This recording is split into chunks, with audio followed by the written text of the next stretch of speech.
Welcome back, everyone, to the Writer's Parachute, where we are guiding author and writer dreams to a perfect landing. Today, I have with me a special guest. I know I say special all the time, but this is a very, very special guest. If you never listen all the way through to one of my episodes or one of my interviews with my authors and writers, this is the one you want to listen to. I am so proud and amazed to have with me Giselle Roeder. She is a Canadian author and a German writer, and we're going to talk about her two books, which are part of a memoir. We don't talk about it, and Flight into the Unknown, which are absolutely riveting. But of course, we always start the show with the housekeeping. We would love for you to go ahead and hit that like button, go ahead and share and follow. If you're watching on YouTube or one of the podcast channels listening, please go ahead and subscribe. We do love our subscribers, and we'd like to hear that you're watching us on a regular basis. Please don't forget to knock on the bell so that you get reminders anytime we have new episodes. You can follow us on social media. We are on Facebook, Instagram, TikTok, Twitter, which is now X, and Threads. So go ahead and follow us there at Writer Parachute. That is Writer Parachute without an S. And of course, now we have with us, if you would like to get updates on new episodes every week into your email inbox, please go to sendfox.com/the writer's parachute, and you can sign up to get that direct to you every single week. So, of course, we want to get on with the show. We start out with our topic of the week here on season 2. We have been focusing on reviews. Reviews are so important. They are a vital part of being an author and a writer, especially if you're self-published, but even if you're not. So we're going to kind of wind down on the reviews. We're getting towards the end of the season here, but I think there's still a few things we need to talk about. So one of them we need to talk about is early reviews, gaining early reviews for your books before they're published. I would strongly suggest that if you want to gain early reviews for your books, this is something you might want to start 2 to 3 months before the book is actually being published. First of all, you're going to want to gather a list of people that you believe would be willing to write a good review. Also, this needs to be someone that you feel trustworthy because you are giving them a preview of an unpublished manuscript. So make sure you're picking trustworthy people. You want to put together a file. I would strongly suggest you also watermark the file. Now, it could be just the manuscript. It may be the manuscript if you're writing a children's book with mock-up illustrations. Again, you'd need permission from your illustrator for that use. But put that together in a PDF format and send it out with an email to your reviewers, asking them if they would write an early review. You can offer them a gift in advance of that review. You cannot offer them a gift after the review is given, nor can you ask them to write a particular kind of review, nor can you guide them in writing review other than general information about reviews in general. You cannot say, I would like for you to write this, or that I don't like this review, can you rewrite it, or anything of that nature. What you can say is, generally reviews say something about, I like the book, I would recommend it to somebody. You can give them general information, but you cannot give them specific information. This is disallowed by the community guidelines put out by Amazon, which is one of the biggest book retailers right now. And quite frankly, is frowned upon by almost all book retailer if you are directing reviews. So the next time that you have a new book coming out, think about gaining those early reviews. They do a world of good. We're going to talk next week about what to do with those early reviews, how you can use them in promoting your book. Also talking about how to use current reviews or future reviews in promotion. But I hope that's helpful. As always, there is so much more we could talk about when we're talking about reviews. If you would like more information, or you would like us to do a special episode where we're talking about a particular topic of reviews, please reach out to us here at the Writer's Parachute. You can leave us a note in the comments, or you can reach out to us directly at info@thewritersparachute.com. So let's get on with the show. As I said, I am so amazed and inspired by this young lady. It's Giselle Roeder, and she is a Canadian author, a German writer, and I say a lifelong survivalist. We are going to talk about her 2 books that are part of a memoir series. We don't talk about that, a riveting story about surviving World War II, and her second follow-up book, Flight into the Unknown. She was born in 1934 in a part of Germany, which is now Poland, and lived the first 10 years under Nazi rule. The next 10 years, she lived under communist regime, escaped into the West, and spent nearly 10 years as a second-class citizen. She decided to immigrate and left Germany in 1963. After 5 months in Vancouver, British Columbia, she moved with her then Canadian husband and his 4-year-old daughter to Winnipeg, Manitoba. After many ups and downs, she started her own business in the health beauty industry, had her own television show, was interviewed on almost every radio and television station across the country, became an international speaker about her special topic, skincare from the inside out. After a divorce, she moved back to Vancouver and has retired and started writing books. And we're so thankful that she has. Welcome to the Writer's Parachute. Giselle, how are you today? Thank you. I am enjoying talking to you. Well, I'm so glad to have you here. I know we've had a bunch of misfires. We've tried to have you on the show and just seemed like life just kept getting in the way. And I think it was just because we needed this moment right now. Maybe. Yeah. I always say nothing happens without a reason. Absolutely. And so your second book, which I just read again, The Flight into the Unknown, is about enduring. If no other theme could cover this amazing, fantastical story, I think enduring is probably what I would say it is. So I want to know what inspired you to kind of write and share this very personal and poignant story with the world now. Well, I never thought of myself as a person who endured. I just lived one day at a time and did what I had to do in order to survive. And I never thought of enduring. That was a new word for me this morning. And anyhow, why do I write it? Why did I write it? I had to write it because I had hundreds of emails after people read my first book. We don't talk about that is a title, because usually people say, oh, I don't want to interfere. Mm-hmm. And then they ask me for a title and say, we don't talk about that. No, that is the title. After that book came out, and my WordPress told me that after the first year, it went through 90 countries, and it has been read by, I don't know how many people, either as a paperback or hardcover, or mostly ebooks. Mm-hmm. And all these emails I received asking for more. And what happened then? You left us hanging. You said you felt in your guts what happens next, but what is it? What happened next? Mm-hmm. So I had about 160 or 200 each day. And I remember once we went to Hawaii I was away for 3 weeks, and when I came back, the computer crashed because there were over 1,000. And they just couldn't handle it. So all these people were asking for more information.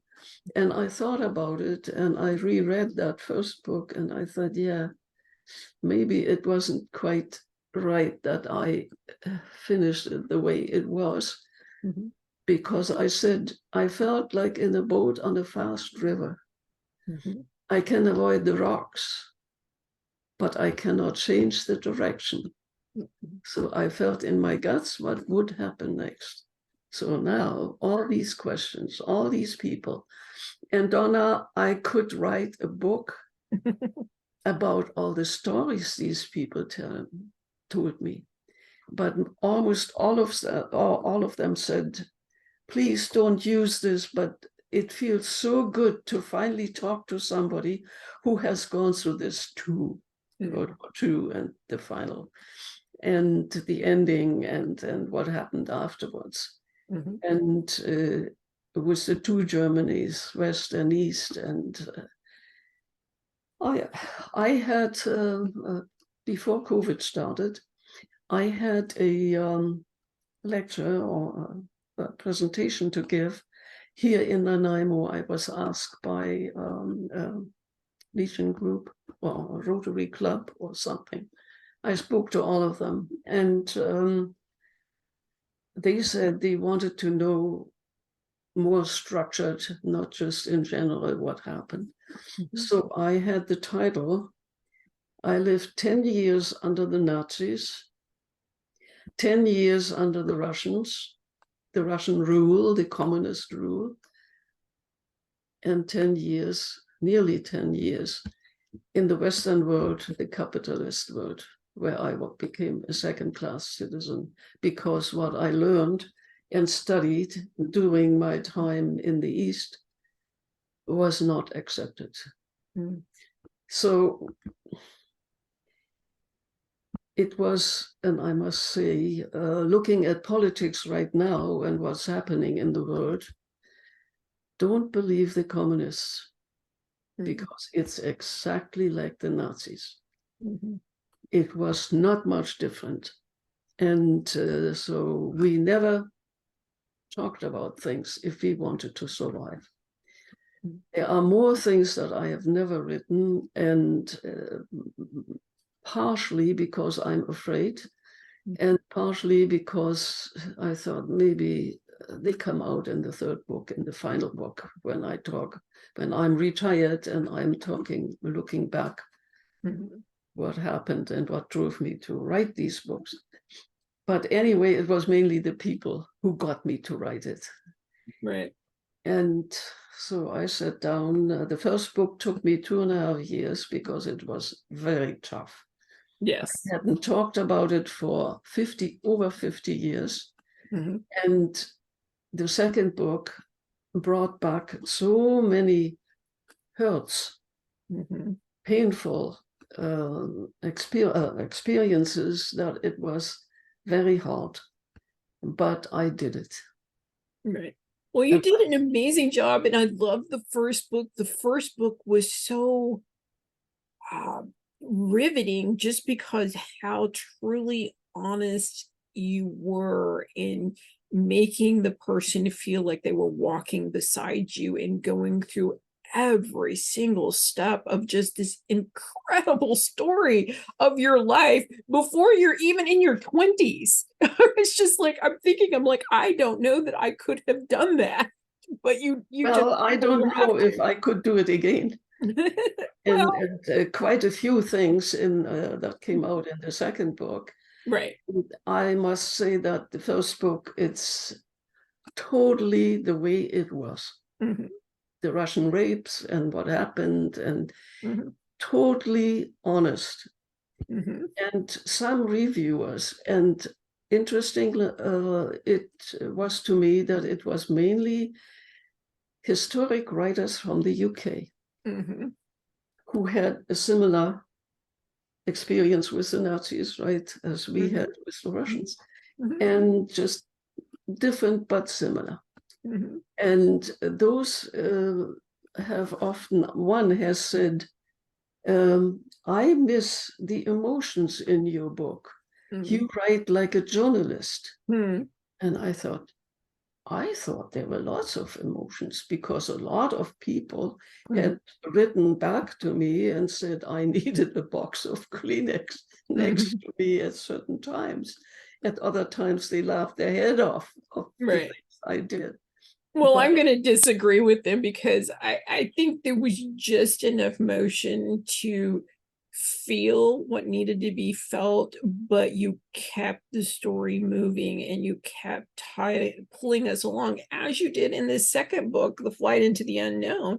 And in the second book, it reveals some very deep personal instance throughout your life. And I wanted to know what message you're hoping that your readers are going to get from this book, Flight into the Unknown. I had hoped that people who read about flight in the unknown, that word flight includes not just the flight with the plane, but also to flee again. That was my third time, right?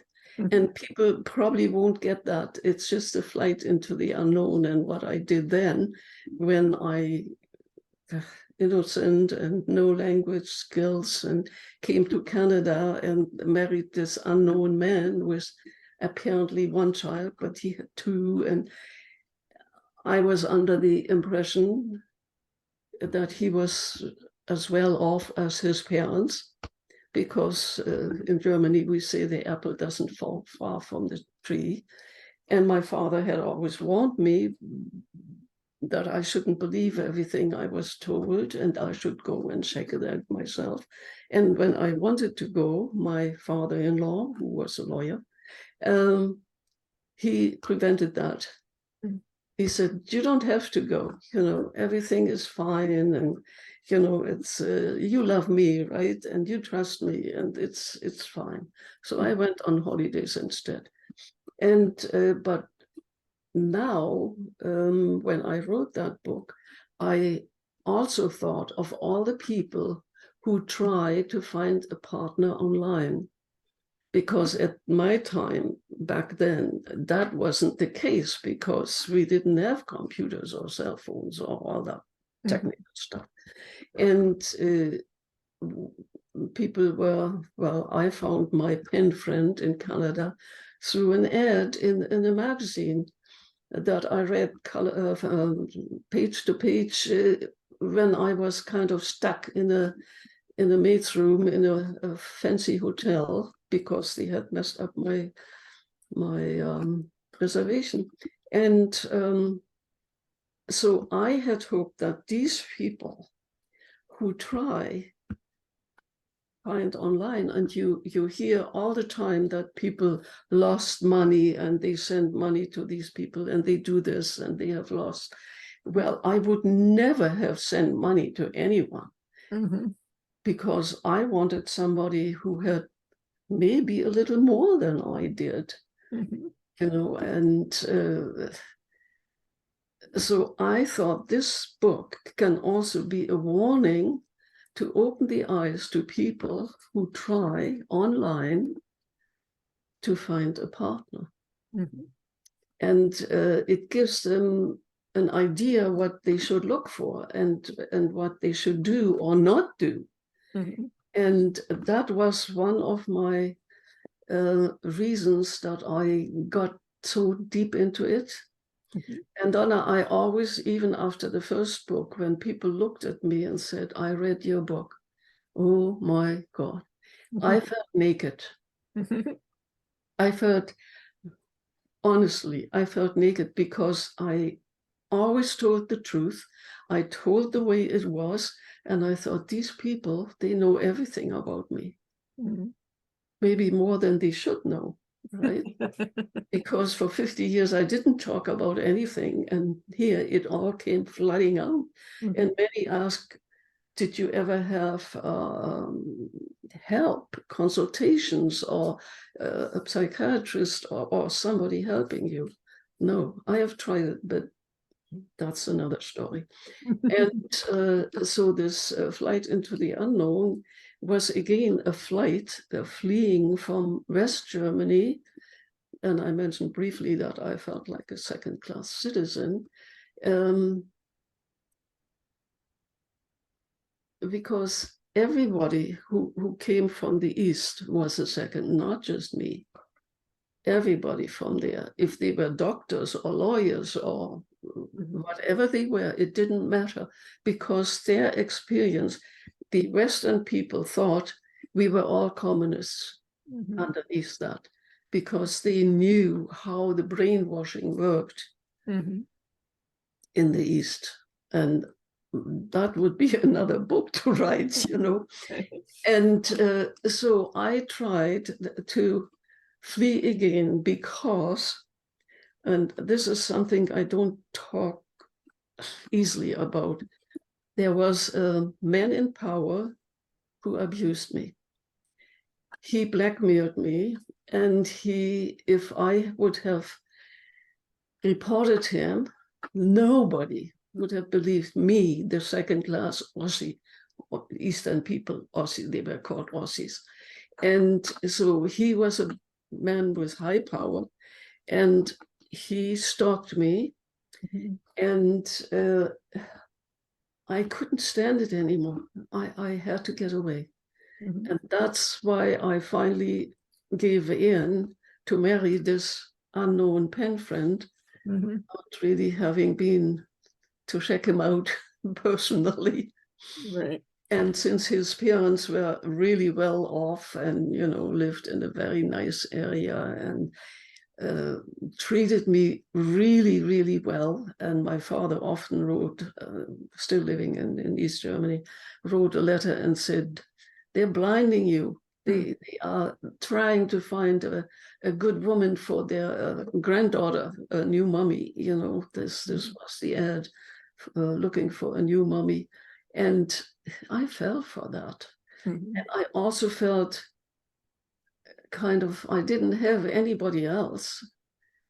I felt proud to be accepted into this classy family, because families like that did not exist in East Germany anymore. In East Germany, everybody, no matter what your title was, or it was always the familiar talk, like du and not the polite form, sie, like in French you have vous, and first names, no titles. And so a family like this was a revelation for me, to be accepted as one of them, right? So that's how I felt for that. Well, yeah, you and I talked about this a little bit in the green room before we started the show, about how I personally felt after reading the book that there was just so much gaslighting by this family. I mean, they were intent on finding, a wife and mother for, their son who lived in Canada, which begs the question, if he was such a great son, why was he not living here? And I noticed that they never really answered your question when you asked that in the book. And, and they kept the pace so fast that it was almost as if they were, trying to outrun any objections or any concerns that you had. I just felt like they were personally, set out to dupe anybody that fell into their trap to get what they wanted, and they didn't care about what, the ramifications or the repercussions would be. A lot of funny things happened. Once I was in Canada, and I asked him, this man that was my husband, and who had taken the last penny from me because he needed to pay for the loan he had to take to come to Germany and marry me. I mean, if I would have known that, no. And that's one of the biggest reasons that I try to get this message across to people. It's at least they meet before, and they maybe even have sex before, and that was all not in for me. And Right. he said to me, what do you think I had to do when I came to Germany to marry you? Wow, if that would talk to me now, I mean, no way I would have fallen for that, despite his nice parents, and despite my lawyer father telling me that he could charge me for breaking a promise or something. But I was stuck because all my goods were swimming on the high seas. Right. And I know, it's they fashioned everything to put you in an untenable situation. And I think they understood that you were so alone because of all these things that happened growing up in Germany that then became East Germany, that you ended up escaping from. You were completely separated from any family. Yeah. But at I that had point. a car. Mhm, I had a very good job. mhm, I had a place to live mhm. and had nice furniture and everything. And I was lucky that the next one who bought it bought all the furniture, and it was a rental, but we still had to pay a year's rent ahead of time when we Mhm. wanted one of these places. And they saw, hey, he couldn't have anybody better. But then when I was there, he told me that he showed me a whole shoebox full of letters and said his ad in Germany had brought all these letters. And he said there was even one woman, she said, I have saved 100,000 Deutschmarks, but I weigh 300 pounds. And I said, why didn't you take her if you needed money so badly? How did you know that I had some money? Mhm. Then my in-laws had never asked me, and I have never revealed that. But Mhm. they saw what I did, what kind of job I had, in what hotels I was staying every night when I gave lectures all over Germany and all the fancy cities, and always the best, while the company paid for it, right? Mhm. Not me. And so they knew they had caught a good fish. Right. Yes, I think that was it too. Is I think that Yeah. that you were the best fish out of the sea in the shoebox. So Yeah. and I gotta say for anybody, you should read this book. If you even if you miss the first book, we don't talk about it.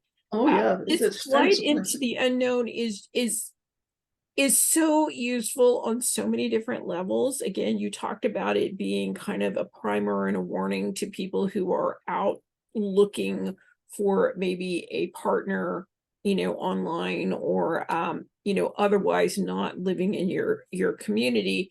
And I agree with that, but I also think it's a lesson in trust and It was, endurance.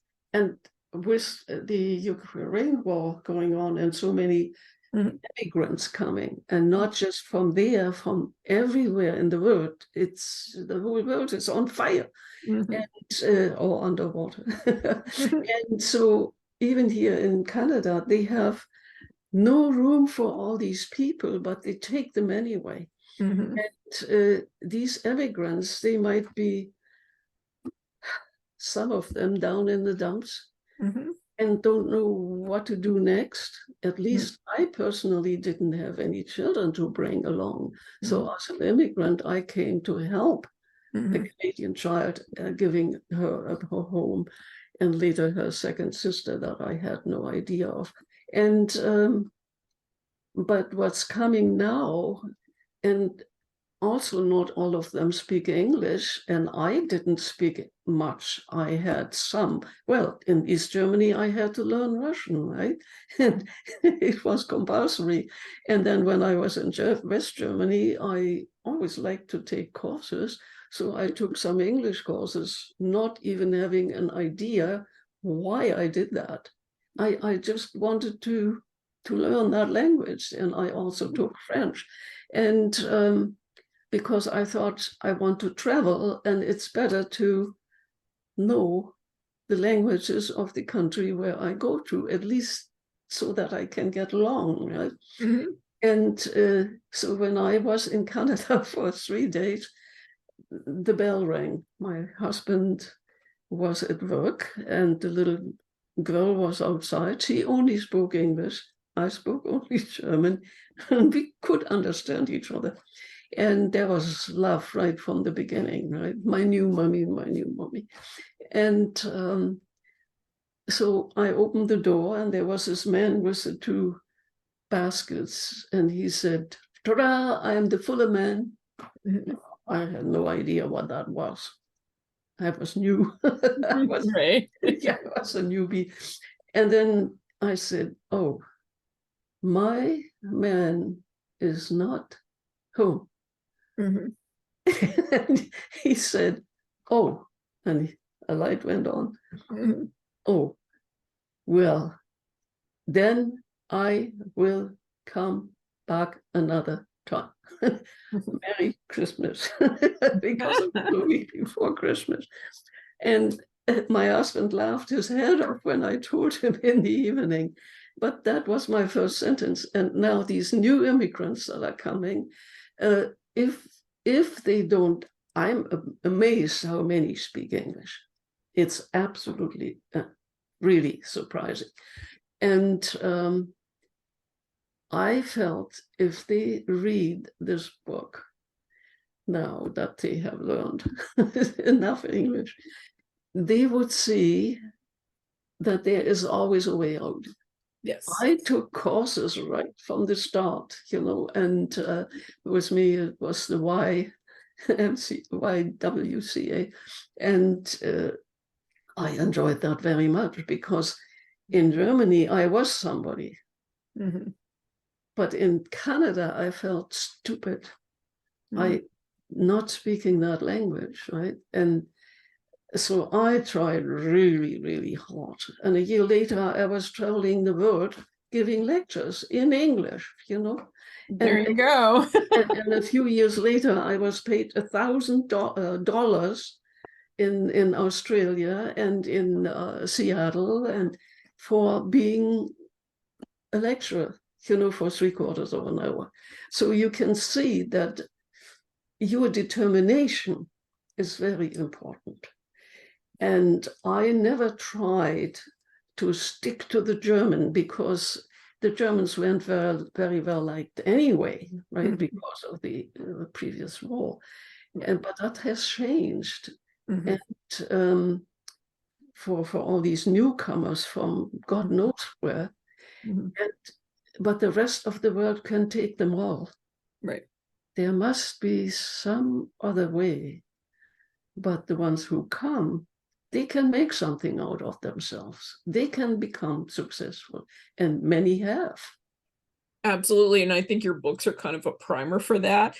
And I know that, I talk to a lot of authors who write memoirs, and a lot of times they tend to gloss over the emotional trauma. They kind of just downplay it. It's like, oh, here's just kind of the clean facts. And, but you don't do that. And I wanted to know why you felt like sharing some really uncomfortable moments were important to telling the story. Well, the way the writing was flowing, I always felt there was somebody else writing it, mm-hmm. in me, right? And I call it God, or call it your guardian, or whatever is sitting on your shoulder. I've listened to a lot of speakers who talked about, because it wasn't easy to become self-confident again when you're coming from East Germany to West Germany, and then from West Germany to another country where you feel still as a stranger. Mm-hmm. And you haven't put down roots yet. Now, after 60 years in Canada, I have lived here longer than anywhere else. Mm-hmm. So Canada is my country. Canada is my life. Mm-hmm. But I have seen, and I have traveled a lot. That comes in the third book, all these different, I can't even tell everything about all these different countries, but it's, in the end, every man is an island, or every woman, and you have to try to find a way of the way you want to live. I was never afraid of working. I would never even have had the chance to get help from any government or whatever organization. I cleaned toilets. I did whatever I had to do to sustain myself during the worst times, always knowing that it will get better. And the more I learn, the more I can. So I went to a lot of lectures, like The Road Less Traveled. Mm-hmm. Men are from Mars, women are from... And I met many of these writers later. That was interesting part too. And I felt I didn't even realize until I read your questions that I was sharing so much information that is very personal. Mm-hmm. But as I said, it was the writer in me that just wrote that story. Mm-hmm. Well, and I think it makes the story so memorable and, kind of invades the reader's soul, where, as I said Yes. before, where they feel like they are walking hand in hand with Right. you through all of this.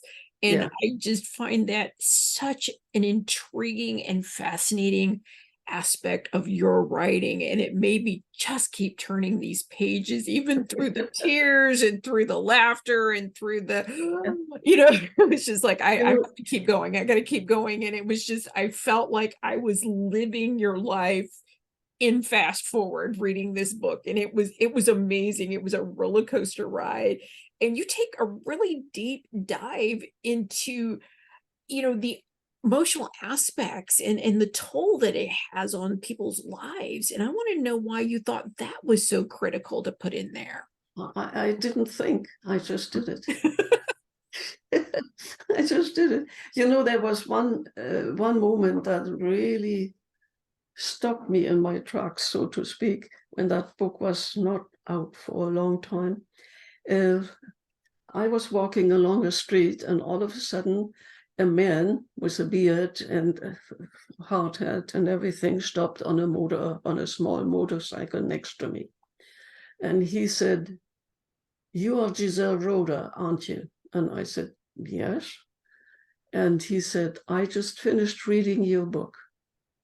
"I am not a reader," he said. "I have never in my life read a book page to page. I always skip pages. And yours? I read every page. Sometimes I even went back a few because I couldn't believe what I read. Thank you for writing it." And he took off. And that really, I thought, my God, this isn't a woman that has all these emotions and is more sensitive. This is a man, an old man with a white beard. And I still think of that. Mm-hmm. So I thought I must have done something right. You absolutely did, because I tend to read very fast because I have to read so many books for everything that I do. But this one, as I said, I read this one for the second time because I wanted to make sure I remembered it correctly, because like I said, we had this big delay in getting you here on the show. And so I was just like, wow, it was even better the second time. I have to tell you, I was even more enthralled the second time when I read it. And I am so impressed by your ability to draw the reader in with such a profound story. It's a lot of times when you read these memoirs, it's like these are the hard parts of the memoirs to read through, when they get to the kind of the meat and the heart of the trauma and the emotional aspects. But yours was just the way you presented it with, like I said, just enough emotion, but always with honesty and truth, that it kept me just glued to the story, to the page, to just keep going forward, because I had to know more. I just couldn't stop. I had to know more. Yeah. I had a Russian writer friend whose books I have read too. And she lives now in the States. She made it out. All these problems with Ukraine started. And she read that book. And every single day I got an email with her upset how I handled what happened to me. Oh, no. Could you? And I kept all her emails, because one day I will put that together, her comments to every practically chapter. And she said, "I do not understand that you took what was done to you." And but writing to me daily with how upset she was. She really lived with me. And when that happened, I started looking into my book, and I read it again too. And you see, I have all these notes in there now at special places. But I read the whole book again, and I thought, I did write this. Yes, that's always amazing when you go back to read your book and you're shocked at how well you did. Yeah. But I am very disappointed, and it took my energy and my drive and my passion away was COVID. When COVID started, this book never had a proper launch, book launch like the first one. It never had newspaper write-ups. It has reviews from readers, from me promoting it on Facebook and LinkedIn and so on. And because of that, I thought, why do I try so hard to write the third book? Because now people who read the second one want to know what's my next life like. And I had started that book, and I called it Set Sail for Life After 50. You know, when all this trouble was finished, I needed to find a new outlook. And I had written 27 or 28 chapters. And then COVID happened, and I stopped. And it's still not finished. It was supposed to come out in September 20. And it says so in that book. And it never has. So now I keep people asking, which September did you actually mean? Is that a mistake? I'm waiting, and I have a list. I have started a list with people who are waiting for that third book. There you go. So that's always good to know. So I think I need to find the energy. And the last year I was very ill and almost died, but I'm still not over it. Wrong medication, fifth COVID shot, and after that got down the hill. And I hate to look at my face because I never looked like this before in my other life. But I still feel I cannot let all these people down. Who're waiting now for the finish. What did you do? What did you do? I'm going to have so much to say about that. Number one, it's like, let's talk about your book, Flight of the Unknown, that you released during the pandemic. Okay, so I'm going to tell you my tried and true thing that I always say. Your book is out there for your lifetime and beyond. It's never too late to promote it. It's never too late to relaunch it. It's never too late to tell people about it. You have from now until the moment that you stop talking to talk about it. So, and we're talking about it right now. So, and as far as your third book here, it's like, there is so much technology, and I understand that, there's an age gap, but you're kind of a tech specialist here person. So I think you can handle it. It's like, we carry around these amazing devices in our pockets that have so many apps and tools. It's like, if you don't feel like typing or handwriting, then maybe use one of these speech to text apps or one of the recording apps that will convert it to text for you, and maybe take some of the pressure off of yourself. There's all kinds of virtual assistants, or you could hire a private assistant or personal assistant to help you with that. There are so many programs and things out there that you can hire people to kind of help you with that. So I'm going to say there's really not a very good reason to keep putting off. Never too late. It's never too late. It's never too late. And please don't leave us sitting here wondering what happened with the rest of your life. Yeah, because I had a very exciting finish to my life. Which is it makes me breathless when you say that, because I'm thinking I read book 1 and I've read book 2 and I'm just like hyperventilating. I'm like, how much can this woman pack into one lifetime? And you're Uh, saying it even got it's better. I'm like, you, I need to read that book. you know, I talked about it with many Mhm, many famous writers, mhm, because lots of them have written reviews, and because I thanked them and mhm, became digital friends, right? And Victoria Roberts, or she is a very famous Scottish writer, and her books, she has sold millions of her first one, and she has. When I'm at the end of my rope, kind of thing, I send her an email and she answers. And then there are several others, mainly English ones. It's weird. It's really amazing. And then that Russian one, and they all kind of try to get me to finish that book. mhm, And there is one lady, she has written over 70 books mhm.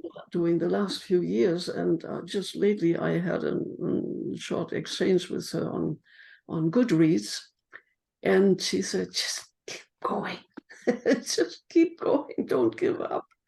And I Right. said, how can she has 5 children? And I said, how do you ever find the time? And your imagination is just second to none. You know, to write 70 books in 4 years or something. And she said, yeah, I'm Okay, you know I'm what a I'm going to busy say to lady, but that? I have to I do it, you know.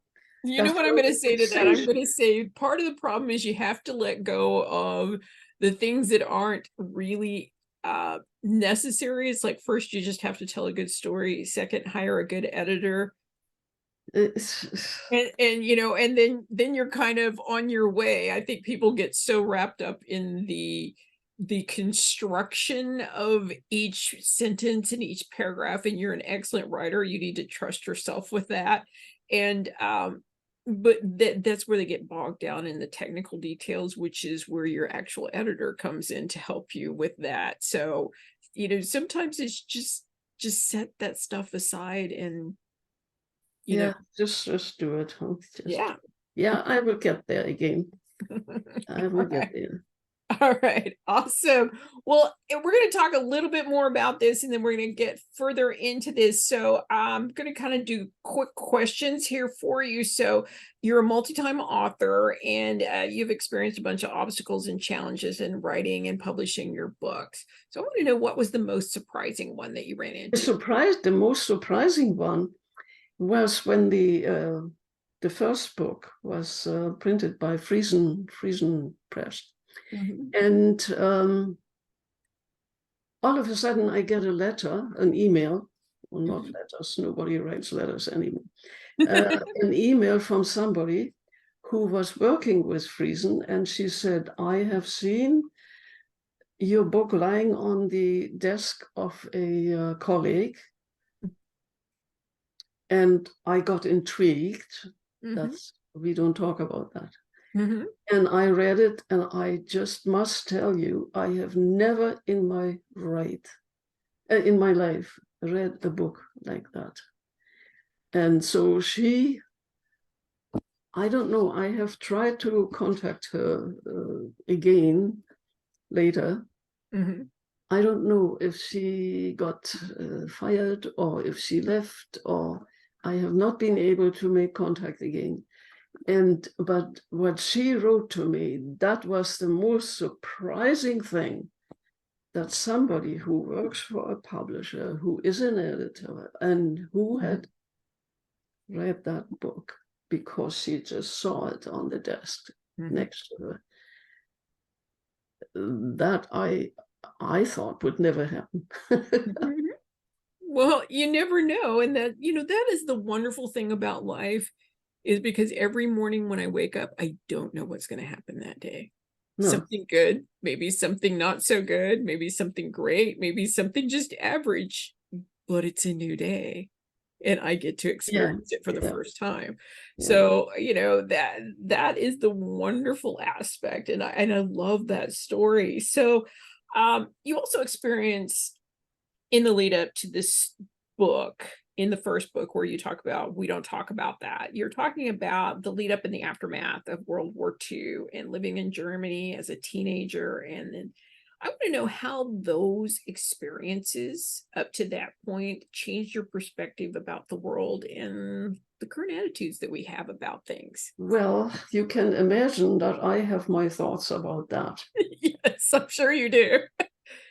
And still, we don't talk about that. Right. And it's Well, not just me who right. says that. If you listen to news on the TV, or if you listen to certain speeches or something, Mhm. that sentence turns up so often Mhm. by other people, on TV, online.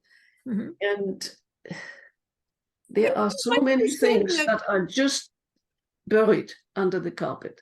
And that's not right. We should be able to say what we are. We Mhm. have free speech, Mhm. supposedly. Mhm. But then I also think of the way I have developed as a woman, with hardly any rights, to being totally independent. And I was the first to ever got a Visa card without a husband co-signing. And that goes back to 67, so I'm that old. And it's and people, the present generations, they are all thinking they're entitled to something. Mhm. Nobody is entitled to anything. Hey, work for it. Make something of yourself. Don't expect mom or dad or grandma or the government or anybody else to help you. No, do it yourself. Be proud of yourself. Mhm. No? They become criminals. They become homeless. They become drug addicts. Mhm. I cannot identify with any of that. Mhm. I'm sorry to say, but I have hardly any uh, feelings for them. Sure, I have the human, feelings of, oh, poor lady or poor guy or something, but I always say it's their own fault. Mhm. They could have done something. Mhm. And I know of many people who have gone to the government for help and didn't get any because their unemployment ran out or something like that, and they didn't give them anything. So they don't pay their bills. They became homeless. They went to drugs. Now, for that, they need money too. So what do? They take old ladies' purses or whatever and try and get into that criminal life. I'm sorry, but I could have been homeless, but I never was. I always found a way of paying for Mhm. what was asked, even if it wasn't always easy. But there were many times when I didn't have anything to eat, and all of a sudden the bell rings and my landlady would say, "This is for you," and there is a nun or somebody who brings me some food and said, "We have heard of you, and here, and it's Christmas tomorrow." So, and I absolutely had nothing. And there was a basket full of bread and butter and even chocolate. And, if you don't ask yourself, there must be a God. There must be something that gets an idea into somebody's head to bring you this food or to give you something Mhm. when you least expect it. I didn't have a doctor for 6 or 7 months, just recently. And I was practically dead because my husband found me one night at 1:30 in the bathroom and he could not wake me up. I was unconscious. I ended up the fourth time in the hospital in ER, and I still didn't have a doctor. But after that, I got an urgent care doctor. And and he was an internist, and I was put on medication that I right now feel one of them is kind of poisonous for me because it makes me very dizzy and it doesn't make me feel better. Mhm. It takes about 7 or 8 hours until I feel relatively normal after taking that beta blocker. Anyway, I didn't have a doctor, so I had all kinds of tests, and I'm back to life. And sometimes I feel it might have been better if he wouldn't have found me and let me go. And but then there must be a reason that I'm still around. My reason is I have to finish that book. And yes, well, that, and and you're, I mean, if nothing else, yes, you need to finish that book, but also there are so few. That's why I was so excited to talk to you. It's like, I love these books, but I was so excited because you are the history keepers.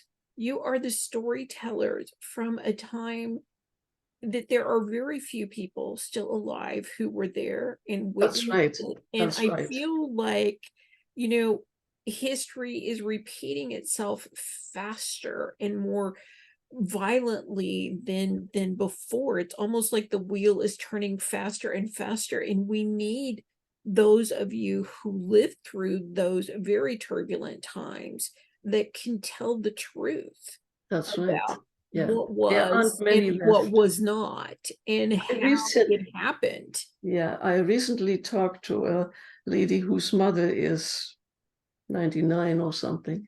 And I said, did she ever tell you what she went through? Because she lives in the States, but she came from Germany. And this young lady also lives, well, this middle-aged, lives in USA. And she said, when I ask her, she never talks about it. And her father was in the First World War. He has never talked about it. She said, in my family, we just don't talk about that. Right. That is the past, and we want to forget it. And I said, yeah, how can the young generation, how can people who live now, and they see there's war there, and there's war there, and then there are the natural disasters, and every country is yelling for help. How many countries are left who can help? And they are over flooded with immigrants. And it's just, when I see that, I just, and then the young people, they want everything given to them. Well, and all I can think about is the German poet, and you may know exactly who I'm talking about. He wrote a poem, and it was translated in No One Left for Me. He was talking about, when they came for certain groups, he didn't say anything because he thought somebody else would speak up. And then they came for another group and he still didn't say anything. And then finally they came for him and there was nobody left to speak for him. Yeah. And, and I thought I loved that poem that he wrote because it is the truth of where we're standing right now. Yeah. We're standing in that moment where nobody is speaking up because it doesn't affect them directly. Yeah. Yeah. And they need to and say, women, well, eventually they will come for you too. and women have made long strides to become accepted. They are lawyers, they are teachers, they are inventors. They have proven that they are just as good as men, and some are better brains. And in the olden days, they were a chattel, And now women are losing the right over their own body. Yeah. And who is going to raise the kids that were not wanted, or who are not right, or who are incest or whatever? What happens to the mothers who are not able to keep them? what happens to these poor kids that didn't ask to be born. Mm-hmm. And a woman has no chance to say, I don't want this sick child, you know, that nowadays you can check and find out. But that is everything that happens now is like 100 years back. Mm. It does feel like, there is, It's just, it feels like that's why I was kind of giving the analogy of this wheel that's spinning faster, and at some point in times it feels like it's spinning backwards. yeah. So, so I wanted to talk to you more about you personally. So I want to know what keeps you motivated. I mean, if I lived half of your life, I would be exhausted. So I want to know what keeps you motivated to get up every morning. I am exhausted, but I must say that people like you keep me motivated. To have this talk with you, I don't have many people to talk to. I don't have, since COVID happened, we lost a lot of friends. I used to be a Rotarian, and at my age, I'm 89 years old now, just a few more months and I'll be 90, many have died. And you hardly make new friends at old age, especially if there are 3 years where you have no social life. With COVID, staying away. And it's very tough. I have one German friend, just because I am babysitting their doggies when they need to go somewhere. And this couple, when I'm at the end of my rope, I always go there. And my husband says, oh, you need your doggy medicine. And I said, yeah, I need my doggy medicine. There you go. Dogs are my biggest friends. And they are going crazy when I come. They love me so much. And sometimes I feel their owner is jealous. And I'm there. They are always with me. They are two little puppies, papillons. And books I read. But I wish I had more people to talk to like you, honestly and with an open heart. And that gives me new strength and new energy. And I feel more like finishing that book, after talks like this. Yes. So I thank you for that.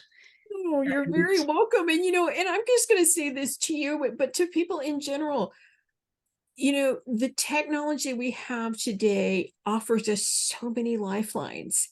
There are so many writers groups around the world, in person and online. I particularly like the online ones. I have mobility issues. So for me, Zoom has been a lifesaver. I can connect with anybody at any time, day or night, around the world. If I want to create a group, it's like I host twice a week, these writing groups where people come and join me on Zoom and we talk about writing and we get some writing done and stuff like that. I absolutely love those things. Let me know that link. I will absolutely give you that link. But if in general, if you guys want to come and join me specifically on Mondays and Thursdays, you can do that through Shut Up and Write at shutupwrite.com. And they will have it listed. It's either under the Roseville Shut Up and Write or Shut Up and Write with Donna.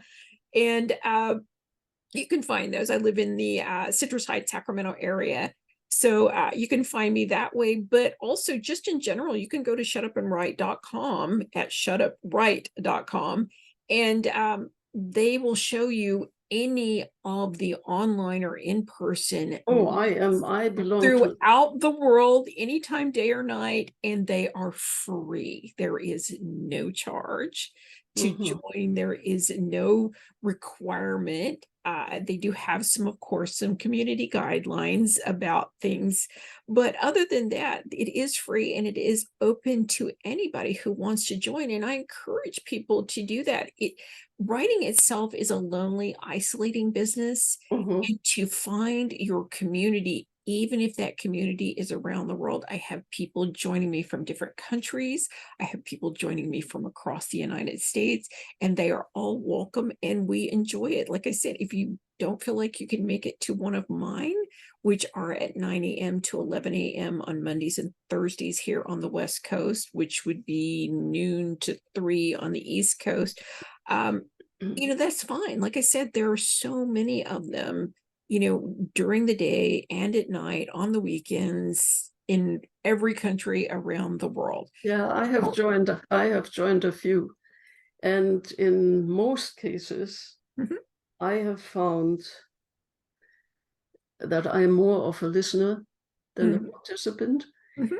because they have rules that you cannot talk about your own book. You can't even mention the book. Really? Just about how you can help others. Well, Mm. I'm doing that all the time. Mhm. I am encouraging people to write when they write on my social media. I have 5 or 6 places, Mhm. and then there is this place called Align. Mhm. We have lots of different ones. I And think that's where we met, on Alignable. is it? I believe so. Yeah, you were right, because of your little picture of the book. Mhm. That's how I looked you up. I was impressed. I said, my God, a lady who writes children's books, and she has so many other ideas.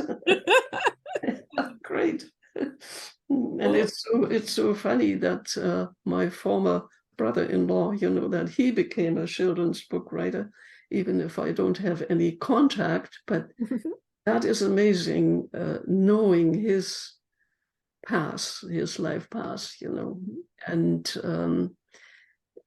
it's there was recently another lady who writes a children's book, and she has asked me if I Tanya something, Mhm. Tanya Ortiz, do you know her? She has Mhm. originally asked me to write something for an anthology that she is writing about the World War II, Mhm. things that nobody talks about. Right. She asked me if I would, and I said, yes, I would, but I still haven't done it, and she doesn't need it until the fall. So well, it There you is go. fall. It Well, is fall, right? No, it's not that I'm not busy. It's maybe I'm getting too spread out. maybe. Yes, yes. You I have to should find that more, focus. yeah.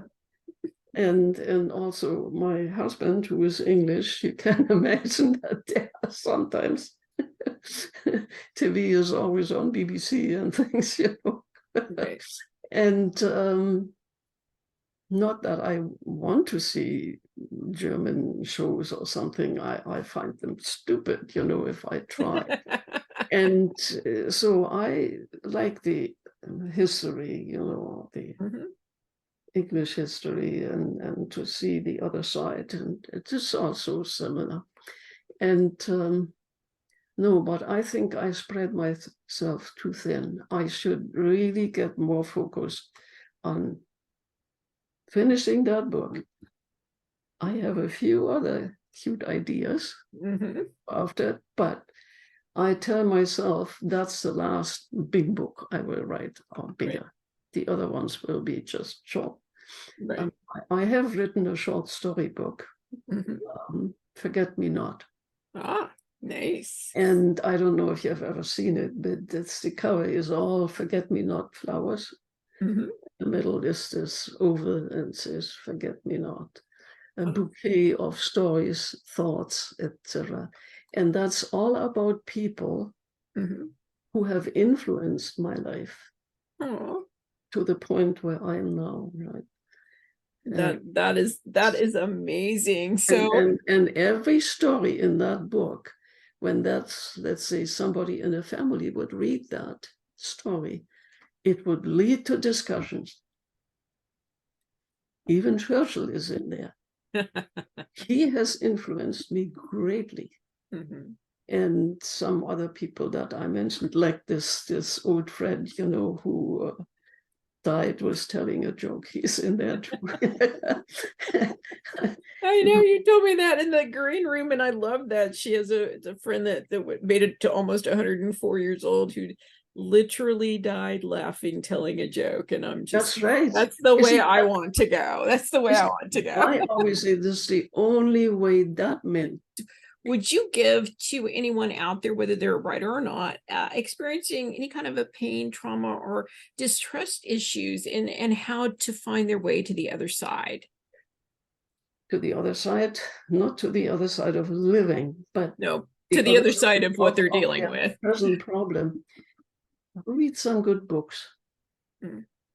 Get involved in stories, not necessarily criminal stories or high scientific stories, you know, like happened to me.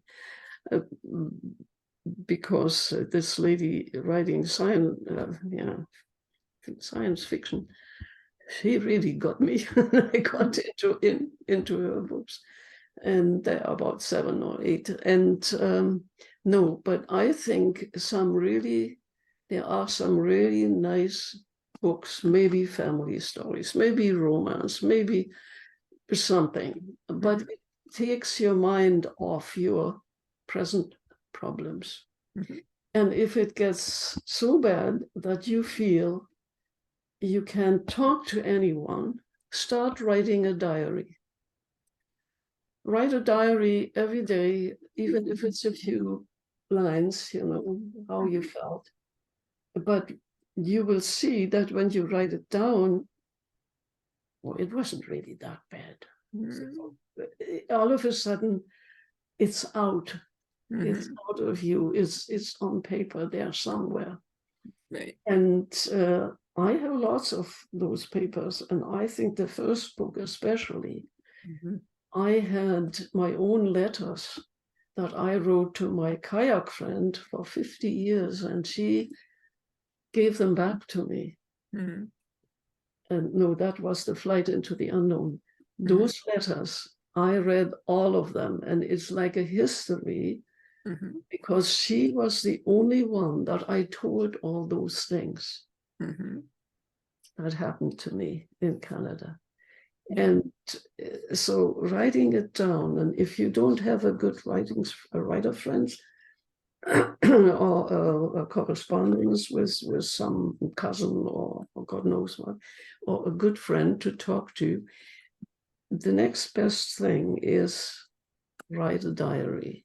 Even if you know you will never read it again, or if you never use it again. But maybe one day when you want to write a book, that would be a great help. Right. And I agree with you. It gets you out of that rut, you know. Right. I agree with you. And I feel like sometimes, I go back to a saying my mother used to always say, she goes, the monster's not as scary when you pull him out of the dark into the light and give it a name. Yeah. And it's the process of purging that pain, that fear, that trauma, that whatever you're going through, it's giving the monster a name. Yes, that's right. So I agree with you there. So we've talked so much about your books, especially this second book, Flight into the Unknown. So I want you here on season 2, we're focusing on reviews, to give us your review of Flight into the Unknown. Oh, as I said earlier, this flight wasn't just the airplane flight. It was, again, fleeing from problems that I had, and I was at the end of my acceptance that I needed to get away from it, and I couldn't get away far enough. In 1947, my father, who had been in Siberia for 2 years, as capture of the Russians took him in 1945, and he was the only one from our whole village who came back. And he said, we men had it bad, but the women had it worse. And when he lived through that and came back, he had a chance in 47 in the fall to go to Canada, to immigrate. And I wanted very badly for him to do that for the whole family, right? To leave, to go to Canada. And my mother was like a stupid mule, stubborn, and she said, no, I have been uprooted enough. We were 3 weeks on the road to nowhere next to the Russian army, and I cannot be uprooted again. And that's at that time we lived in East Germany, what became East Germany. And I have always thought that my father should have gone, but my mom would not have gone. And when I had this chance with this unknown pen friend, my father was always kind of in the back that I wanted to do what he never could do because he was held back. And when I invited him the first time and he was allowed to leave East Germany, because he turned 65, and people over 65 could go to West Germany for 3 weeks. They got a visa, because if they wouldn't come back, they would save a pension or money, right, in East Germany. So I had invited him. He came to West Germany to stay with my sister. I sent in a flight ticket and he came over to Canada, and he couldn't believe the freedom we had. We didn't have to take the passport when we went out on a walk, or he said, at home, I have to take the passport when I go to the outhouse. Oh, no. You don't even need it. And he was so funny. And so what he said at that time, while he was in Canada, is all part of this flight into the unknown. And because I wanted to do what he couldn't do, and I did it. And 2 years later, after he came the first time, he brought my mother, because by that time she was old enough too. And we had a big house at that time, and a mansion actually. And I said, you can stay. I mean, you have a whole suite downstairs that we don't need. You have a bedroom, you have a living room, you have a kitchen.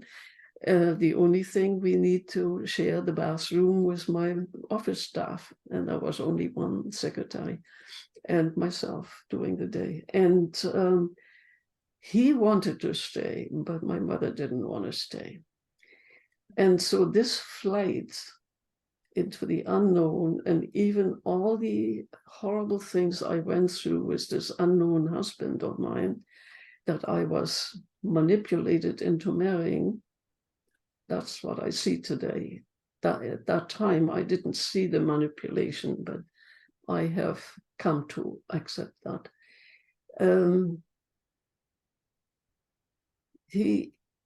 He would stay, but my mother said I would never see my grandkids in Germany again. And she went back. And they went back. They didn't stay, and I never saw them again, right? And but their story is very much a story of my life, my feeling.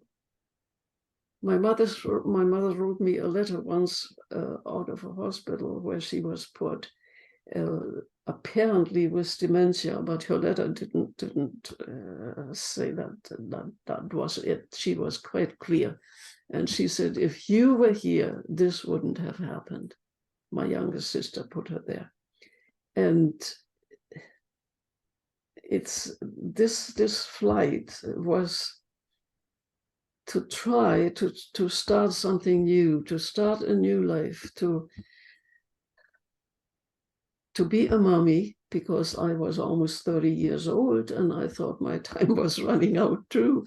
And to start with a 4-year-old kid, that was just good, and 3 years later I had a son. And that's my only son. And since I don't have any contact with my 2 stepchildren, my son is the only one that I have. And he was married and had 1 son. so my grandson. And those two people are the only people that are blood relations in Canada for me.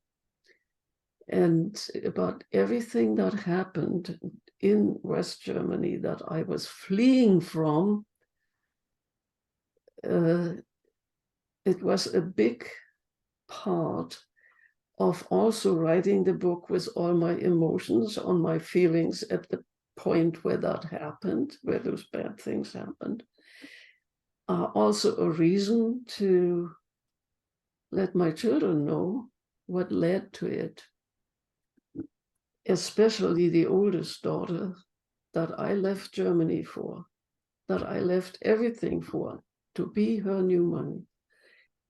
I have never been an enemy. Mm-hmm. And so I hope that they also read my books. I know the second one, who used to be a teacher and a counselor, she reads the books, but she doesn't talk about it. She doesn't write a review. She doesn't write an email. But the oldest one, that is a big, big hurt, because she was the reason for my whole new life after I turned 30 years old. And so this last book actually set sail for life after 50. I had accepted all that. My then husband died of Alzheimer's. He didn't know who he was. And then pneumonia. Once I visited him in a home with my son, our son, and he phoned after we left and told my son, "Hey, that is a really nice girl. You should keep hold of her. You should marry her." He had no idea that I was his wife in a former life. And see these things, to write them down and hope that the family will read them. Mm-hmm. And at the same time teaching other people, don't fall in these kind of traps that I fell into. Because you can still make something of yourself in time. You just have to have the will and determination, and don't just endure your life. Do something about it. Absolutely. I think that is an amazing review. Thank you so much. We have been focusing on reviews here on season 2. And the reason we're putting our guests on the spot is we want to show you, the audience, the listeners, that while it's difficult to talk about something so personal as a book you've written, it is possible to write a review. So we encourage you to write a review. A review is only your opinion of what you read, what you liked, what you didn't like, who you'd recommend it to, what you thought about it, those sorts of things. So we're so glad that Giselle shared her review of her book, Flight into the Unknown. I know we've asked this question, but I'm going to ask you one more time. What's next on your radar? My next? We talked about what's next. Finish my book. Finish the trilogy that my husband called The 9 Lives of Gila. There you go. And it was the first book. We don't talk about that. Yes, the first 3 lives. Mm-hmm. The second book, Flight into the Unknown, is the story of my next 3 lives, because it's definitely always different lives. And now the last one, 2/3 are done. It's the last 3. And then it becomes a trilogy under the title The 9 Lives of Gila. Well, I absolutely believe it. I feel like I've lived 6 of those lives with you, and I can't wait to live the next. Live the last 3. Yeah. Well, I'm not going to say the last 3. I'm just going to say the next 3. Yeah. The next book is almost frivolous compared to the first 2. Well, there is a lot frivolity in your life. Of stuff that people over 50 will say, "What? You can do that? You do that? Well, why not? Life doesn't end at 50. No, I think it's just starting to get started at that point. And you are free and homeless, and you can do what you want. Exactly. You've formed your opinions. You've made So, your so choices, that good, bad, that and book is indifferent. a lot of All right. crazy things I did, like car rallies. Can Mhm. you imagine that? Yeah, well, Car you rallies know, in Colorado. I think of And it this way. Why not try everything once as long as it's legal? well, yeah, And you then never do you can anything truly unlegal. decide whether you like it or not. Yeah, no, I never ever did anything that wasn't legal. Right. I didn't even smoke. Well, Nothing. there are some, like I said, there's some bad choices in all of our lives. So where can our listeners find your books? I am going to encourage every listener that can hear me this moment or in the future, go out and grab both of these books. We don't talk about that. A riveting story about surviving World War II, and the follow-up book, which is the second in the 3-book trilogy, Flight into the Unknown. These are amazing, amazing stories. You will not be able to put them down. Where can we find these? Well, the easiest, if you don't want to just go to Amazon, because they are my biggest seller, Mhm, in ebook or uh, printed book. Uh, no hardcover anymore. I mhm, have not redone them in hardcover. The right, first book is out in the second edition and now contains some of the reviews that these famous writers have written. mhm, And the one that really got my heart going is the one from Robert Pickles. Bob Pickles, he died a year ago, who dedicated one of his books later to me. mm, But his wife wrote to me that they have canceled all the books, so she couldn't send me one. mm, Anyhow, he wrote that this book could have been written by a Jew, by a Gypsy, by just anybody of whatever faith, and it should be put next to Anne Frank's diaries. mm, And I thought, wow, mm. that is from a history writer who wrote about 5 or 6 history books in England. Quite something Okay. to hear, right? And so the easiest way is Amazon. Mhm, Start the ABC with A, B, Barnes and Noble. But I think the Amazon has the best prices.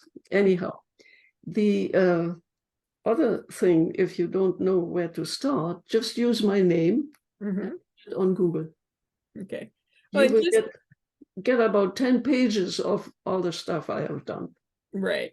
And your book has been translated in other languages. So if you can't find it, yes, Amazon is one of the easier places in Yeah. all the different countries, but also, Barnes and Noble, and we will have a list of links directly to both of her books in the show notes for you, as well as her website. Are you still offering signed copies if people want to contact you directly, Well, or is that not something you're doing now? I have signed a lot of copies when Mhm. I was still able to do book signings and things. Sure. But now, if people want a signed copy, that includes a lot of postage, which is sometimes more than what the Right. book costs. Mhm. So that is kind of difficult. Okay. But if they are in my area, Mhm. definitely. Yeah, if you're in the Vancouver, British Columbia area, you can reach out to Giselle and see if you can get a signed copy. Maybe if you send her a note, she might send you a book plate that might be a little more reasonable than sending a book. But we'll go ahead and include that information for you. And I know that you're on social media. You mentioned Facebook and LinkedIn a couple of times. Are there any other platforms that you're currently on? Yeah, there is one that I'm absolutely amazed how many people read my posts on there, which are always little excerpts of, Mhm, especially the first book. And that is called My German Ancestry. mhm. and it's mainly people who are living in the US, Okay. but who either came as children to the new country, or their parents, or sometimes even their grandparents. Mhm. And many don't speak German anymore, Right. but they still want to know. And I get a lot of emails from some of them who said, my God, my parents came from the same area as you are, and can you help me, tell me a little more about such places? Mhm. That is, I mean, the last post, I got 391 people commenting, Mhm. plus so many more just liked or loved it. Mhm. And the one that got the most, way over 1,000, was when I told the story of my father, the beekeeper. Mhm.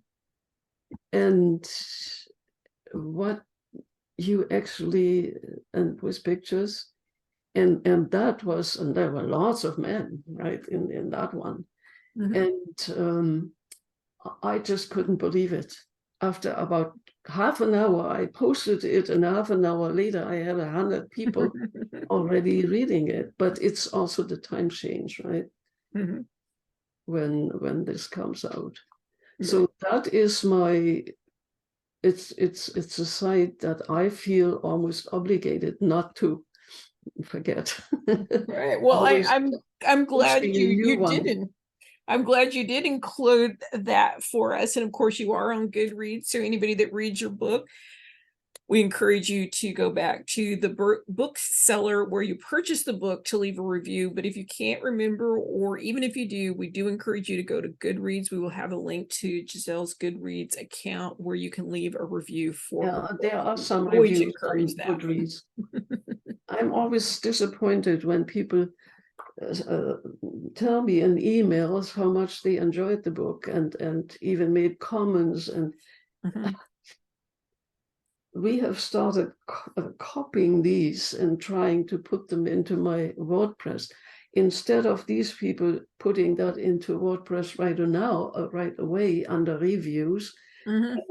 there's an archive with over 200 stories that I have written, and there is the homepage, and then there are reviews, and you can read many there. Mhm. But people who send me emails and tell me, why Mhm. don't they write reviews? They Well, I don't. find that most people just don't understand how reviews work. They think they Absolutely, simply have yeah. to have some kind of background to be able to leave a review or Yeah, something of leave a that. review on Amazon, because it is so important for an author, Mhm. even if it's 2 or 3 sentences, you know, Exactly. to write that, because you are helping an author to get into on Amazon a different kind Mhm. of class Right. or Well, it helps something. their algorithm. It Yeah. also helps potential new buyers because, like anyone else, when I go to look at an item, especially online, when I can't physically hold it in my hands, I Yeah. go look at the reviews. I look at the good reviews. I look at the mediocre reviews, and I also look at the bad reviews too. And sometimes the bad reviews helps me make the decision more than the good reviews. Yeah, yeah, So I do the same thing. I these read are it all. I read these it are all. yeah, they're so critical to authors, especially in this day and age. It is how we reach our readers, and it's how we get recommended to other Mhm, readers, because the more reviews that you have, the more likely you'll be recommended to a reader of another book from a mhm, similar mhm. category or genre or subject matter. If your ranking is high enough, then they will start recommending you. So it's very important. It's advertising for authors, and oftentimes it's the only kind of feedback we get. Now, I appreciate that Giselle is getting all these emails and comments and stuff like that, but for most authors, they get very few of those. What they do get is the reviews. So don't forget to leave a review. As we said, we've been focusing that here on season 2, and we want to encourage that to continue. Was there anything else that you would like to add before we go over and do our tip of the week? Maybe the only one, that I should let you know when that third book is finally finished. Oh, absolutely. We want to have you back Then when we that can one's do this ready. again. And we might have a bit of laughter. What kind of funny things happened to me doing that life? Yes, absolutely. Last 30 years, the last 3 lives. All right. Well, of course, we'll definitely love to have you back. I'm so glad you're here with us, but we're going to jump over for our tip of the week. Of course, we talked to Giselle about so many different things, but there were a couple of things that I wanted to talk about. And she talked about trying to get her second book out during COVID. And so she was having difficult getting traction going with her book. And I think there's also a little bit of self-doubt and fear that went into that, with the first book, and it continued on to the second book about what people's opinions would be about her sharing a story. I think those fears have been laid to rest, or at least I hope they have. But it's a common thing that we do see, especially with people writing memoirs or things that are extraordinarily personally revealing.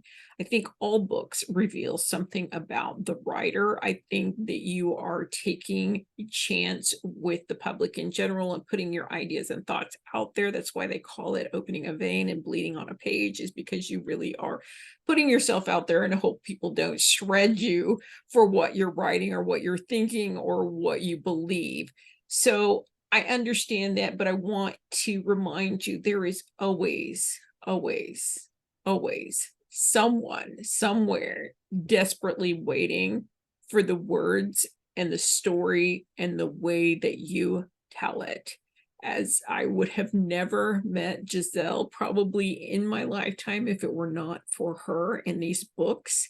And I am so glad. I am so well enriched by reading these books again for the second time. I feel even deeply further about that. So I want you to remember that when self-doubt comes about. And the thing that I have learned about self-doubt and fear, it only comes forward when I'm succeeding. Because if I'm failing, it doesn't bother me. So remember that the next time you're feeling self-doubt and fear, just realize that you're succeeding, and some part of your mind, some part of the cosmos doesn't want to let you succeed, or is questioning whether you have the passion to continue going. So that's all it is. It's a test of your willingness to keep going, which I think Giselle has shown us in her book that she is not afraid to keep going.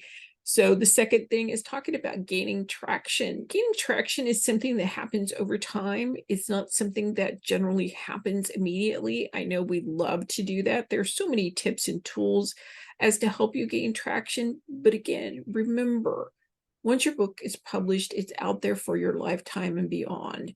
There's always more to do. There's always more readers to reach. There's always more things to be said and done to get it to the right readers, finding new audiences, finding new generations of audiences, sharing your story.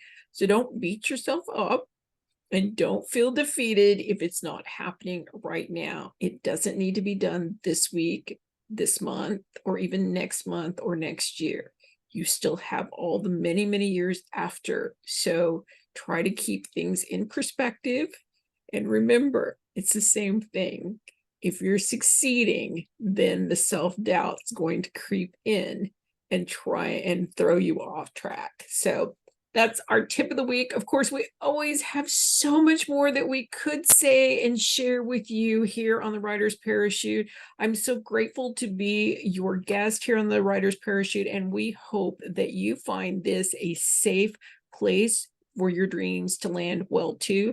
Of course, I would love to invite Giselle to come back. I'm so very thankful that she has agreed to come here on the Writer's Parachute, share her story and her books with us. I encourage you to go out and grab your copy. And as always, we hope that you join us again next time. Bye, everyone.